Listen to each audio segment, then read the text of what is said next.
dar um alô para todos, e eu acho muito oportuno um tema que é a nossa realidade que nós estamos enfrentando atualmente nessa pandemia, e o que eu vou mostrar a todos é um pouco da experiência que a gente acumulou ao enfrentar a crise.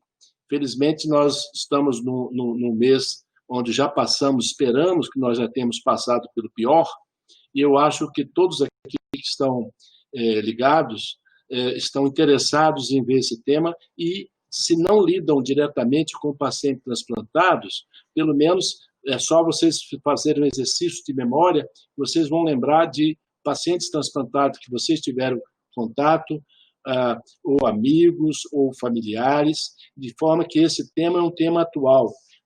Todos nós vamos lidar com esses pacientes, sabendo que nós estamos lidando com saúde. Não é? Outro dado interessante, eu acho que todos nós já sabemos disso, é que os transplantes, eles são feitos em equipe.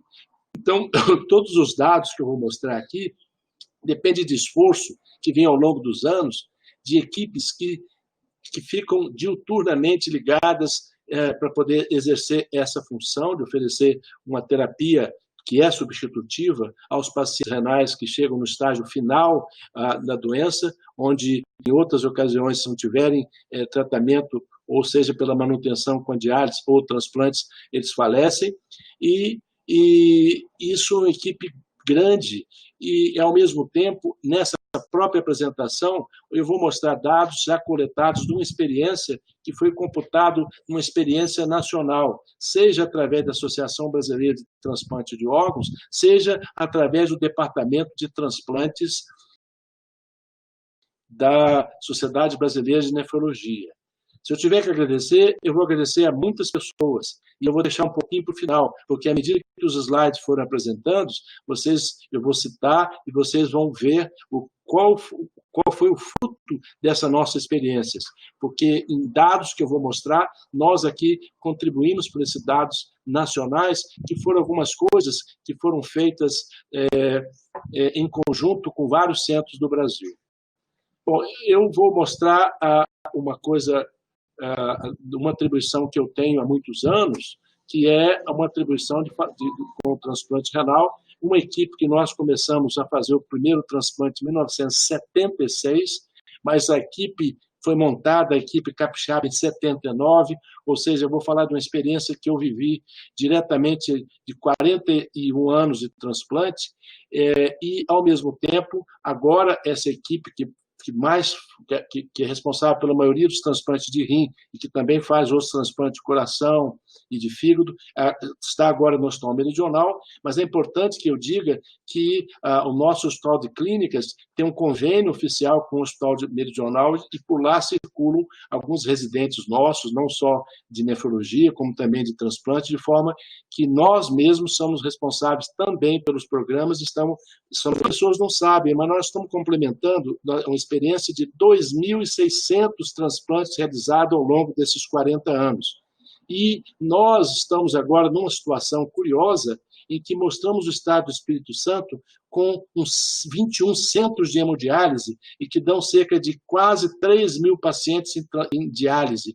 E nem todos eles estão esperando transplante, porque alguns deles não têm condições de fazer a cirurgia e outros mesmo não procuraram ainda o centro de transplante. Mas vejam bem, 21 centros de diálise, 3.000 pacientes fazendo diálise, cerca de 1.000 pacientes na fila de espera de transplante de rim e apenas dois centros de transplantes. É o nosso centro do Hospital Meridional e o outro centro do Hospital Evangélico.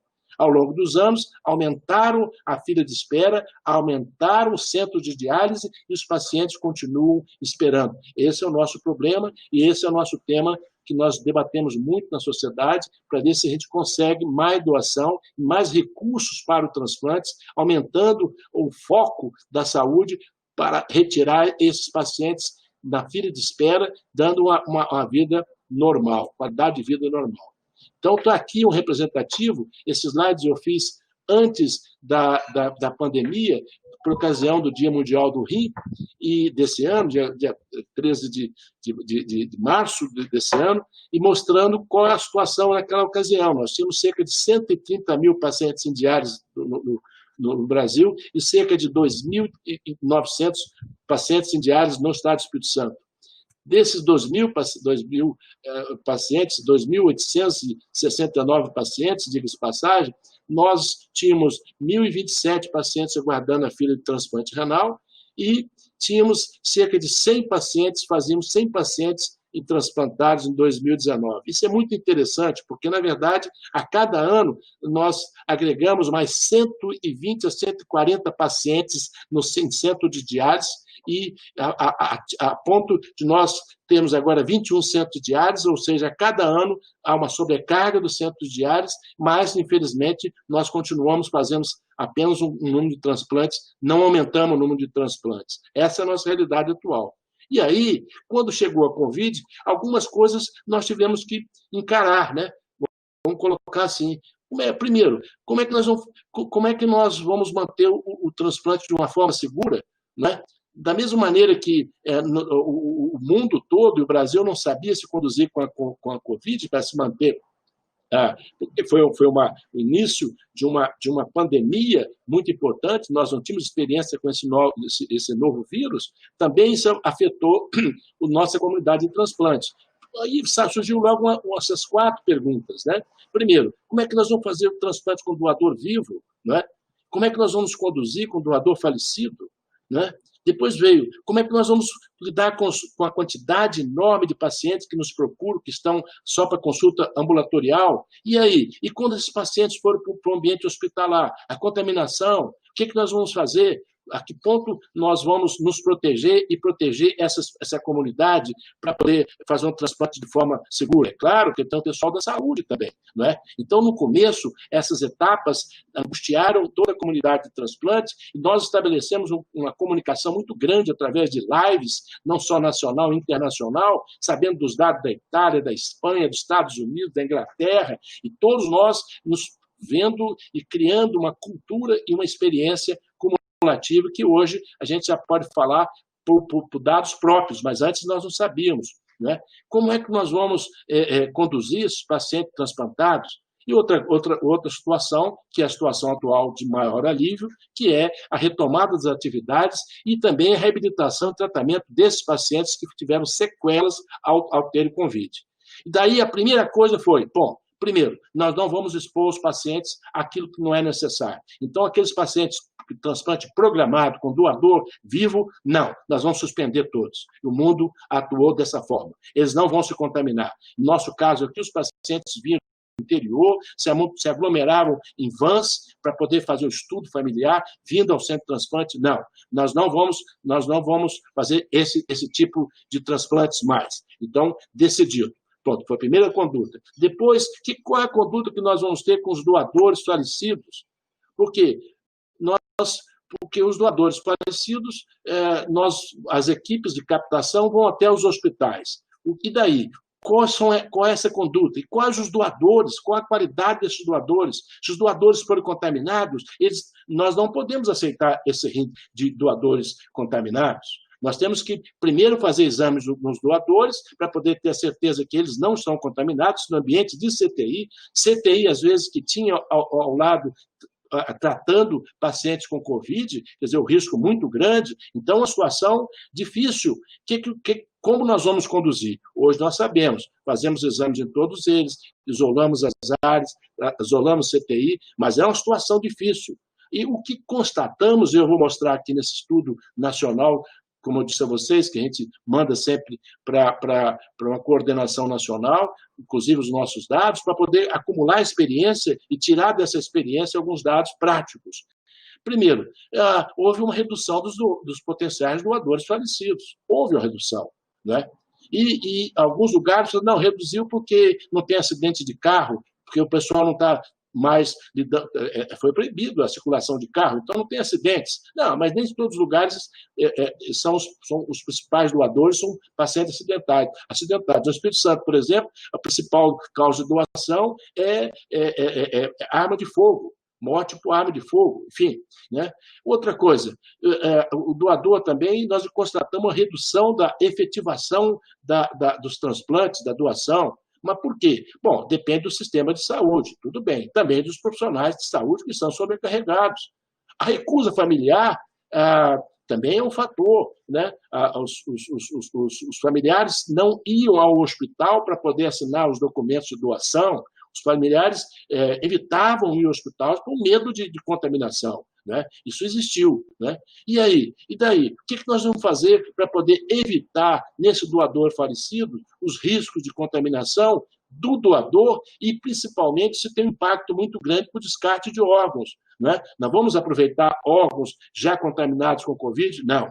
Nós não vamos aproveitar, mas tudo bem. Mas qual tempo que a gente faz um exame para poder provar que o paciente, que o doador falecido no CTI está com Covid ou não? Então vai atrasar a cirurgia. Não, mas temos que fazer de todo mundo.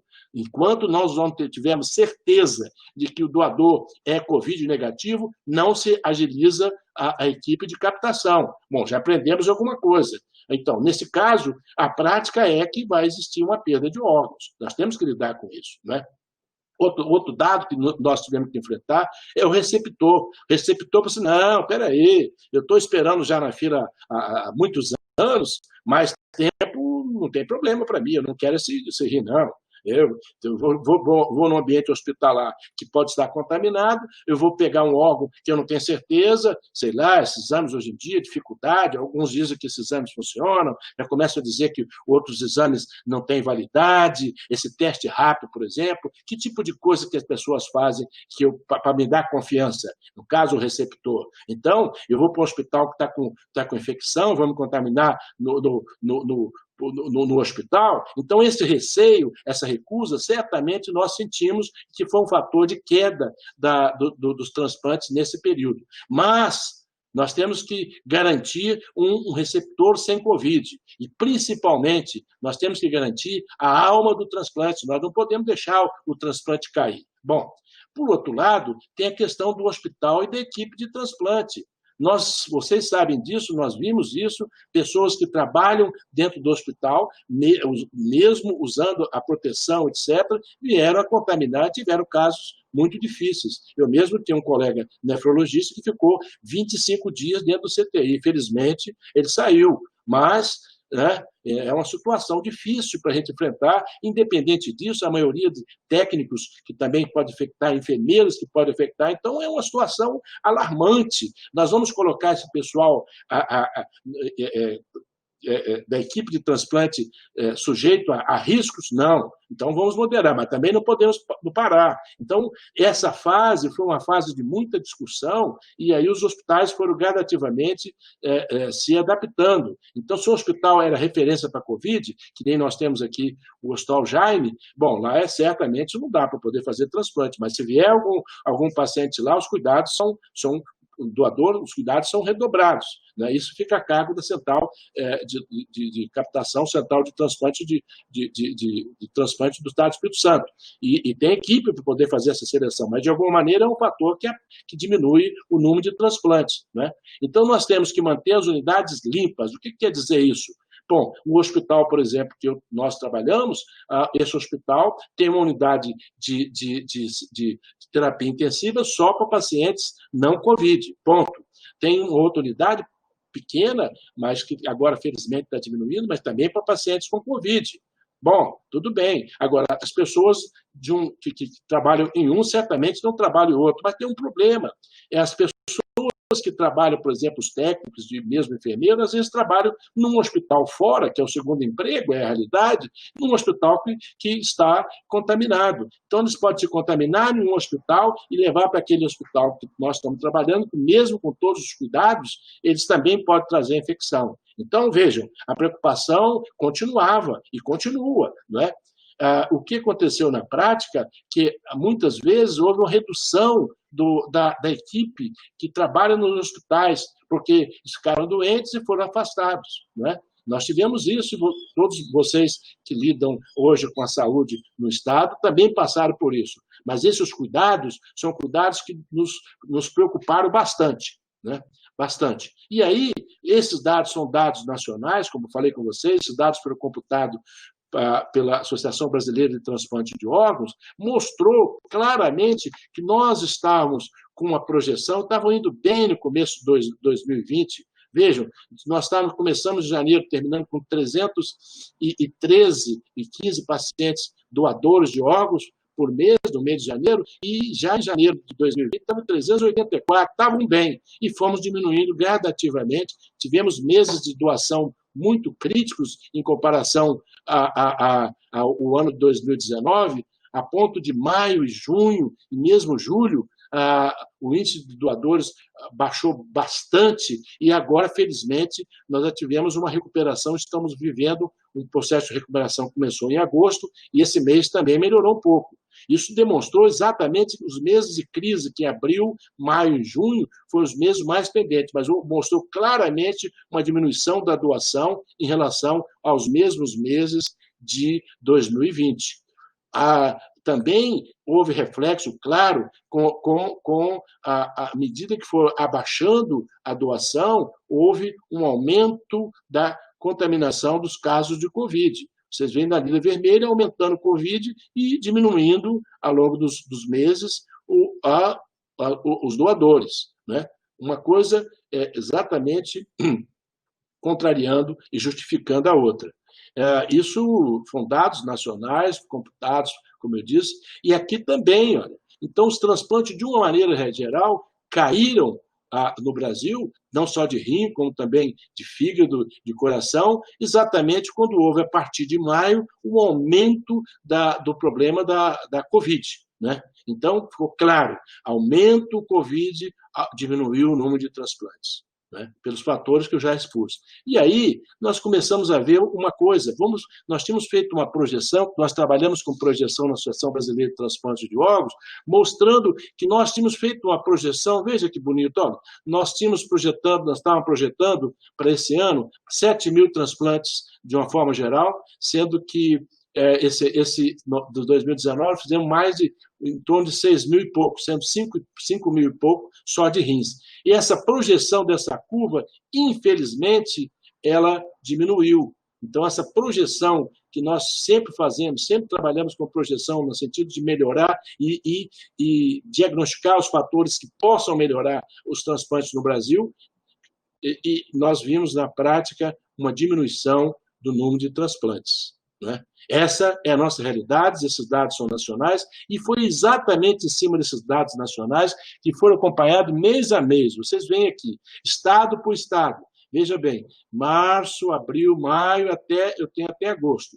Vocês veem, eu vou focar aqui no estado do Espírito Santo. Olha aqui, o estado do Espírito Santo tinha um nível de doação, quanto mais escuro, mais doação, e a negação, nenhuma doação, é branco. E assim também funciona para transplante. Você vê, o estado do Espírito Santo ficou na média, continuou na média em abril, em termos de doação, clareou um pouco, diminuiu um pouco, mas o mês que está aqui, o mês de junho, nenhuma doação.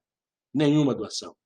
Então, é o nosso reflexo. Enquanto outros estados estavam mantendo normal, teve estado até que aumentou a doação, diga-se passagem, nós ficamos, durante o estado, durante o mês de junho, sem nenhuma doação, e algumas vezes nós tínhamos doação aqui, foram mandados para fora, porque nós não tínhamos doadores aqui, né? Então, mostra que, apesar de tudo, a central de captação, que é a central de transplante, continua trabalhando, né, com todos os cuidados, mas, às vezes, os órgãos eram aproveitados fora do estado do Espírito Santo. Né? E agora a gente vê que tem uma tendência a melhorar o índice de doação.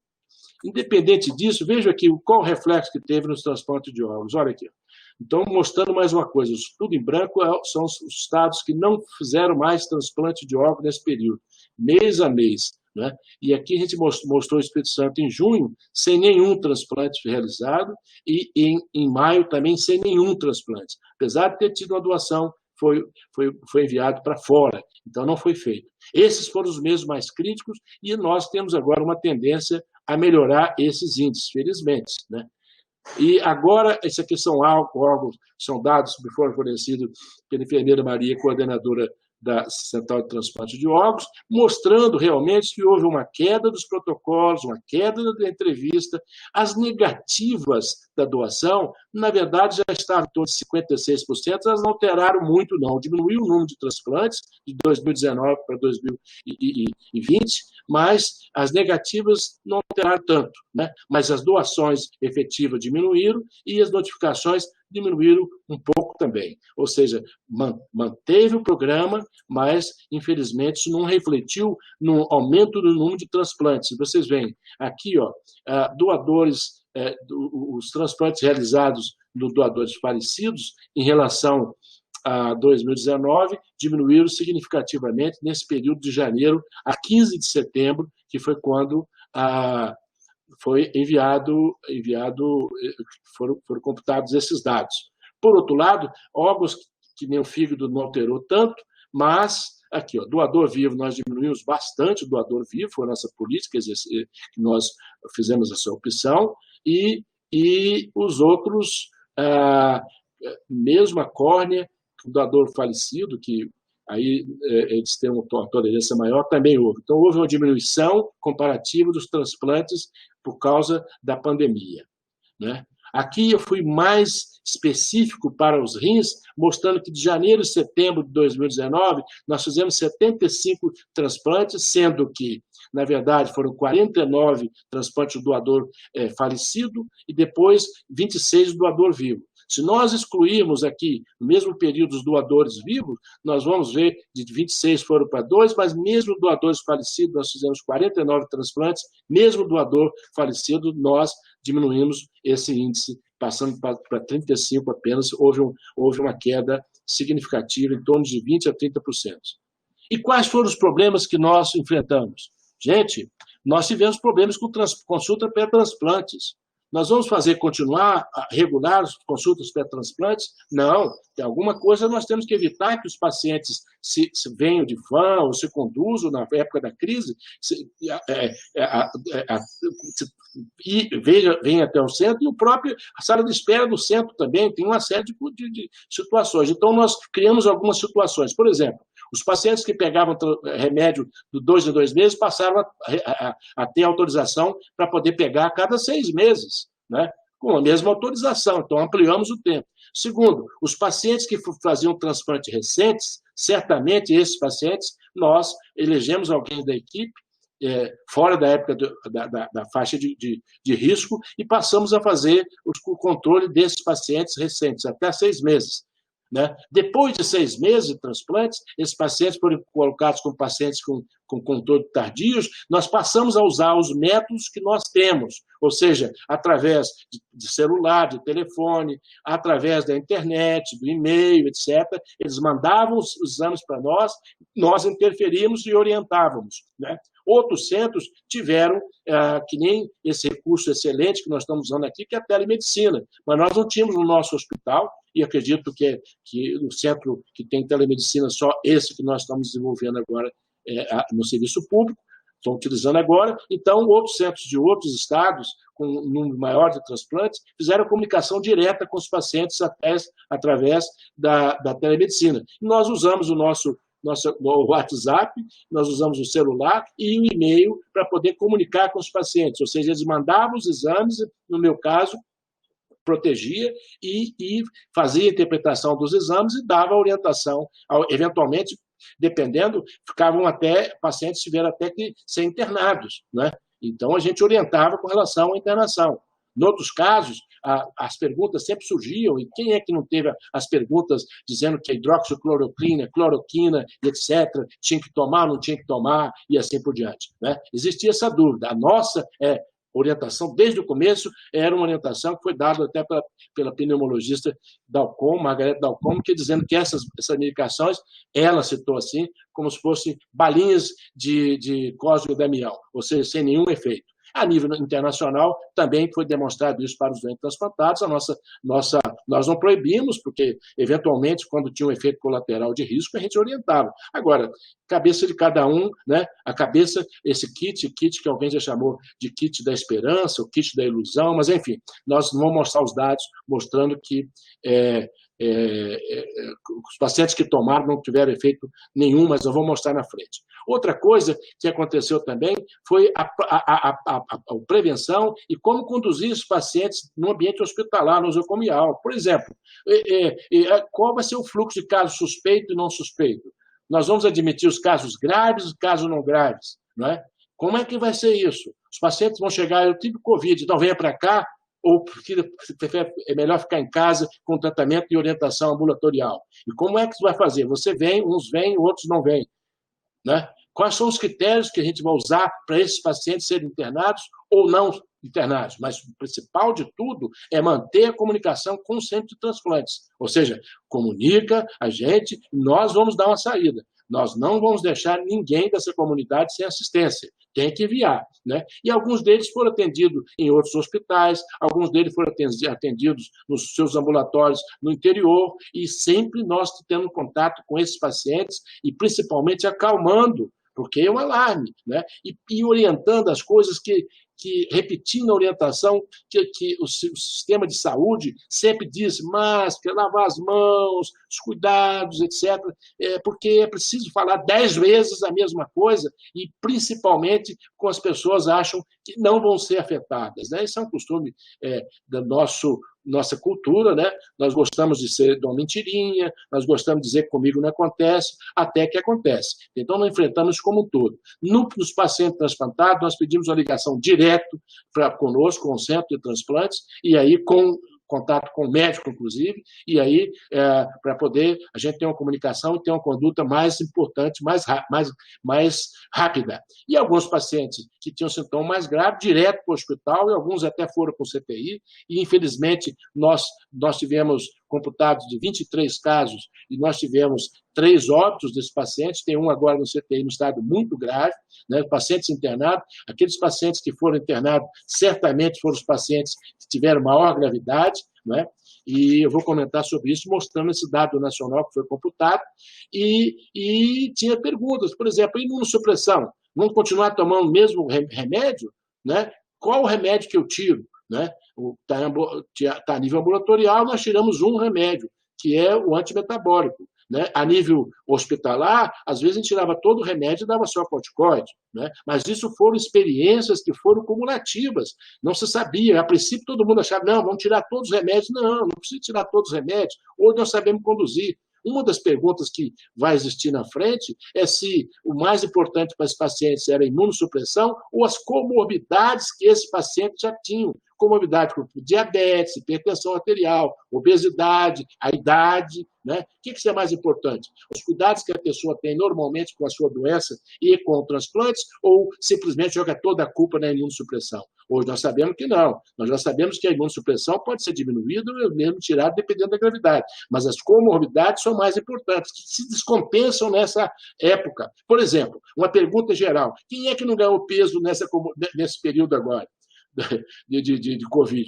Se tem uma coisa comum a todo mundo, é que todo mundo ganhou peso, né? Todos nós ganhamos peso. Agora, imagina um transplantado ganhando peso, consequentemente, com a síndrome metabólica, com hipertensão, com diabetes, por causa do peso, né? Então, a gente ajustou o medicamento, etc., e vai andar, vai ter que fazer exercício, né? Mas andar como com essas restrições? Então, são coisas que a gente lidou frequentemente, continuamos lidando.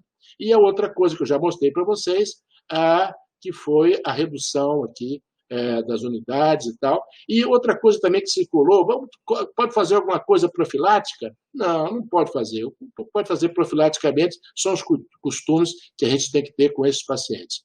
Bom, a mesma coisa, quais os problemas enfrentados? Aqui, eu já falei, né? Desculpa, aqui já mostrei, né? Esse slide já mostrei, né? Houve algum problema aqui que eu preciso acertar. Assim, os dados nacionais. Todos esses dados, como eu falei, foram enviados para uma coordenação nacional da Sociedade Brasileira de Nefrologia, que foram computados com uma experiência nacional. E agora, esses dados nos foram enviados, nós somos um dos participantes desses dados, e vocês veem aqui, isso é um estudo multicêntrico nacional, onde foram analisados 893 pacientes transplantados com Covid, né? Esses dados aqui foi feita a revisão em agosto, 37 centros, e vocês veem que à medida que essas curvas, essas colunas estão mostrando o aumento de casos inscritos que foram enviados, notificados e foram enviados para poder colocar como dados. Houve um aumento significativo em maio, dos casos inscritos, e uma redução gradativa ao longo do tempo, ou seja, a diminuição de pacientes que foram enviados, transplantados para esses dados, mostra que, com o tempo, houve uma diminuição da incidência dos pacientes transplantados portadores da COVID. Aqui mostra também o centro de transplantes, né, de acordo com a contaminação, e os transplantes, né? Então, são dados de região sudeste, que tem o maior número, nordeste, né? Região sul, aqui vocês veem aqui a divisão, né? E doador vivo, ainda tem um percentual de 32%, mas foi diminuindo com o tempo, né? E doador falecido, né? E aqui tem também transplante duplo de pâncreas e rim e fígado e rim, mas a maioria foram de doador falecido, como nós estamos vendo aqui, e maioria na região sudeste. Por outro lado, interessante é a prática. Quais são os pacientes, as comorbidades? 82% dos pacientes tinham hipertensão arterial, 41% com diabetes, alterações cardiovasculares, pacientes hepatopatas, com neoplasia, pneumopatia, doença autoimune, etc. Essas comorbidades impactam na evolução desses pacientes pós-transplantes e de uma forma mais importante, inclusive, porque descompensam, do que a imunossupressão por si só. Aqui tem a faixa etária dos pacientes, o sexo, né, masculino prioridade, né? Aqui o IMC, percentual de IMC também, índice acima de 30, ou seja, 24% dos pacientes estavam pacientes obesos, né? A doença renal é usual, né? Os pacientes de uso de tratamento de inibidores de ECA, né? O tratamento de hipertensão arterial, né? E aqui mostram imunossupressão, né?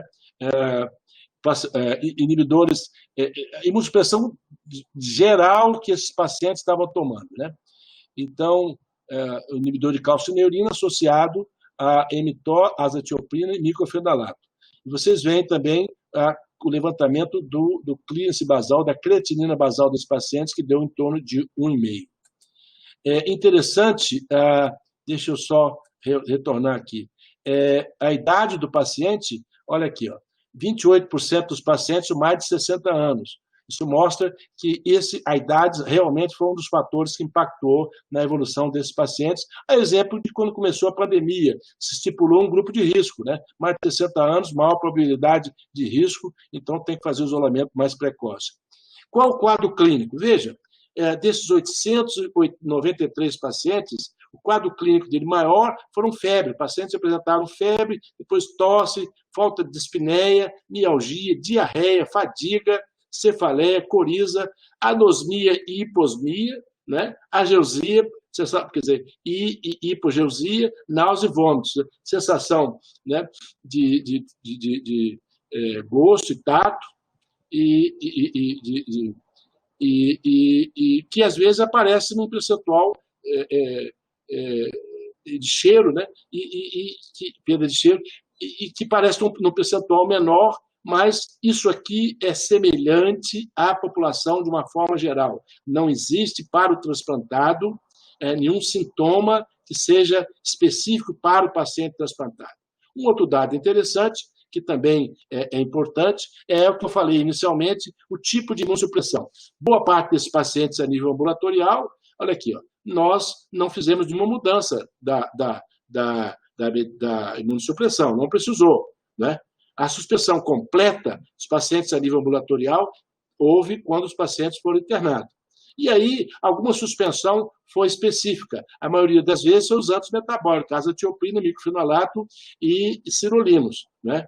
Depois, houve também um percentual de redução, né? Mas a suspensão, no caso dos pacientes, realmente os pacientes na terapia renal, já na unidade de terapia intensiva. Aí sim, são pacientes mais graves, onde suspendeu os imunossupressores e se dava corticoides, e, eventualmente até em doses mais altas, na tentativa de evitar e favorecer os corticoides ter um efeito anti-inflamatório importante. Também é importante que teve uma ala dizendo, não vamos tirar a imunossupressão. Não, a imunossupressão pode ser imunossupressor e, consequentemente, tirar com uma fase da própria COVID, na fase em que existe um storm de citocinas. Então, a fase de uma grande liberação de citocinas. E aí, nessa fase, que pode desenvolver efeitos anti-inflamatórios gerais, a imunossupressão poderia ter algum efeito. Não. Hoje em dia, a gente sabe que o corticoide, sim, tem efeito, mas os outros imunossupressores, não. E aqui vocês veem, aqui, ó, qual foi o tratamento que foi usado. Olha aqui. Os pacientes tomaram azitromicina, né, outros antibióticos associados, pacientes foram heparinizados, corticoides, a cloroquina aqui, ó, né, e outros antivirais, né, e a própria ivermectina também foram usados, né, para poder a gente ver se tinha alguma importância na evolução das doenças. Aqueles pacientes que estavam internados, que tomaram muitos antibióticos e foram heparinizados, tomaram corticoides, sim. Mas agora, pensar que houve efeito direto contra o vírus, não. Não foi essa a experiência. E aqui, desses 893 pacientes, 69% foram hospitalizados, geral no Brasil, né? Na UTI, 37%, né?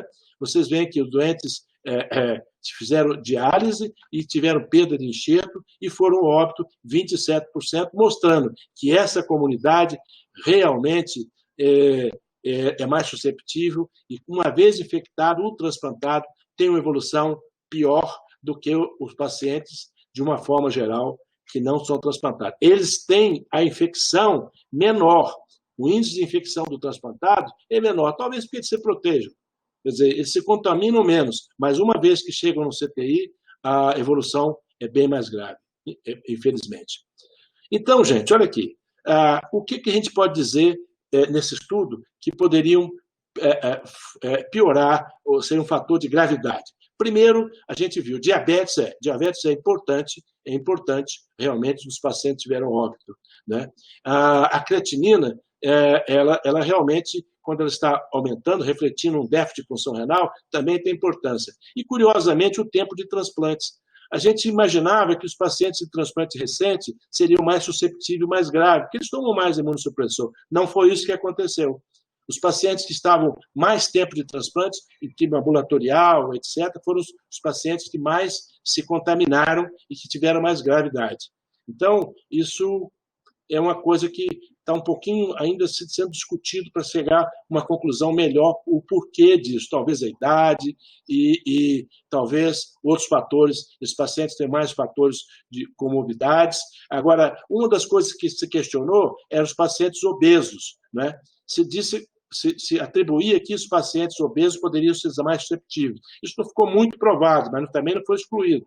Agora, por outro lado, um fator que não está aqui, que é a idade. A idade, realmente, os pacientes com mais idades foram pacientes que evoluíram mais para o óbito e de maior gravidade. Então, se a gente for falar de comorbidade, diabetes é importante, a idade é importante, o tempo de transplante, quanto mais tempo o paciente tem de transplante, ele é mais susceptível ao transplante. A obesidade está aberta uma discussão a respeito, não é? A exemplo do que existe com relação aos pacientes não transplantados, não é? Mas, o déficit de função renal é importante, porque esses pacientes que já tinham déficit de função renal quando contraíram o vírus, evoluíram pior. Então, felizmente, nós fomos passando por todas essas fases que eu já mostrei para vocês, não é? E chegamos a uma fase que a gente começa a ter experiência, mas ainda perduram algumas dúvidas. Por exemplo, os pacientes transplantados são mais susceptíveis à contaminação pelo Covid? Não. Eles são menos susceptíveis, porque, de alguma maneira, já tem estatística mostrando isso. Talvez porque eles se protejam mais, só por isso. Então, de contaminação, tá certo? São contaminação. Não. Agora, em compensação, aí a segunda pergunta, a Covid no transplantado é mais grave? É mais grave. Aí tem uma pergunta: essa gravidade é dada pela imunossupressão que está tomando, da medicação ou pelas comorbidades? A tendência nossa é dizer que as comorbidades têm mais influência do que a imunossupressão. Essa é a nossa tendência atual.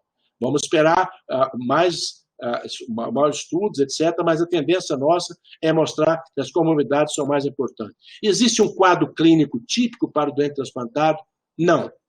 Quais são os preditores de gravidade? Os preditores de gravidade, nós sabemos, comprometimento pulmonar, não é? A gente já sabe que realmente os casos mais graves são aqueles quadros onde o comprometimento pulmonar é mais importante. Então, febre, sintomas e lesão pulmonar pelo raio-x ou para tomografia é igual a internação, oxigenoterapia e cuidar de CTI se a coisa evoluir. A imunossupressão protege ou prejudica? Na verdade, ela não protege, como se pensava que o estado inflamatório é importante. Ela mais prejudica do que protege. Mas não é caso de se tirar toda a imunossupressão nos casos ambulatoriais. Ao contrário, tem que saber se retira o antimetabólico, se diminui a imunossupressão e vamos mantendo o órgão, esperando que passe a fase mais grave da doença. Que tratamento específico utilizar? Tratamento específico utilizar é o que nós temos, todos nós, que é fé nas vacinas, porque, eventualmente, eu acho que esses casos é que são importantes. E também tem uma coisa, nada de apavorar, nada disso, né? Nada disso de apavorar, porque não leva a nada esse sentimento, e muito menos ouvir esses fakes que aparecem aí. Já tem fake circulando dizendo: não toma vacina não, porque você vai contrair a doença tomando a vacina. Meu Deus do céu. São fakes do mal, né? Aliás, nós temos que conviver com isso dia a dia e os transplantados, nos consultando, nós damos a orientação correta em relação a isso. Então, agora, no momento atual, nós temos alguma coisa importante. Primeiro, vamos retomar as atividades, né? Nós temos que retomar as atividades de uma forma segura.